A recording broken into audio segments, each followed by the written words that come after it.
to this one too. Just kidding, kind of. Victims Grape. happens inside the courtroom, they get asked what they were wearing.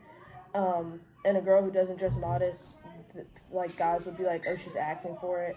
Men use the excuse of not being able to control themselves after essaying a minor or talking sexually about them. And that big thing, oh, her jeans were too tight. And the fact that every single woman has been sexualized at least once in their life. So, agree with most. I mean, I don't have a really much for argument, but the only point that I would say with it is your father, and you all know this very well. I still would say it's in best interest to dress modestly in the world because not everybody can control themselves. Not everybody is raised in the right environment, and people are not always born with all their mental faculties in order. So sometimes, whether it's guys being weird and trying to say those things and make those arguments, it could be someone who may hear that from a guy being weird, and then maybe a guy being weird making a joke, and then that guy may not be completely right in the head, and it next thing you know, there's a victim. So I'm not saying anybody shouldn't dress in the kind of way, but I do think, especially if you're out in a situation, not in a protective situation, you know, like your big, strong, weightlifting brothers around or something, that, you know, we dress modestly. But that's another thing, because I was also we've been reading this book in literature. It's called Piecing Me Together. It's actually pretty good.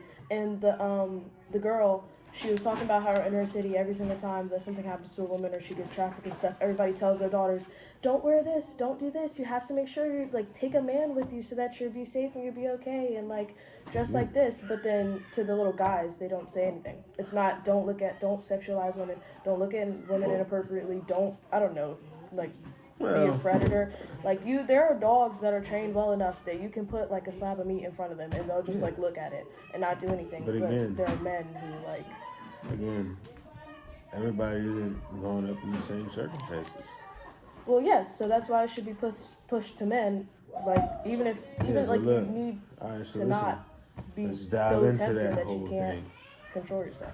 What about the boys being raised by these single mothers working these jobs? They can't be home, so they got to go to these places, and they got influence of other people because they don't have the system around them to guide these young men. Yeah, still they go to school. At schools, they tell women. Well, they go to school. You see teachers, schools, influences. They tell girls, "Oh, don't do this, don't do that, don't dress like that. It's unladylike. Put your shoulders away." Man, I think they tell the boys. I think they tell boys don't go.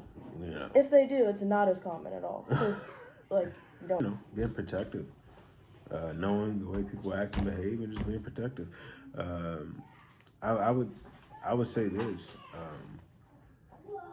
Yes, in a protective sense or not in a protective way, in America, yeah, it would be wise to dress modestly and think about how you represent yourself. But I would also tell you to wait a second and let's take a look around the world. This year in the UK, for New Year's, a young lady tried to go to a party and had on a dress and got attacked by a bunch of, you can already guess by gonna probably, the Muslims. Because they're really hard against it and don't think women should be able to dress at all.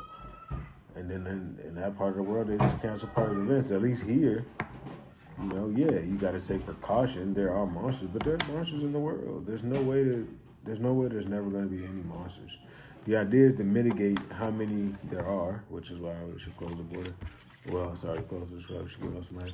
But yeah, you want to limit how many there are by not inviting more in, but then mitigate the chances of them engaging in their worst thoughts. Respectfully. I'm just saying the monsters exist. The monsters are under the bed.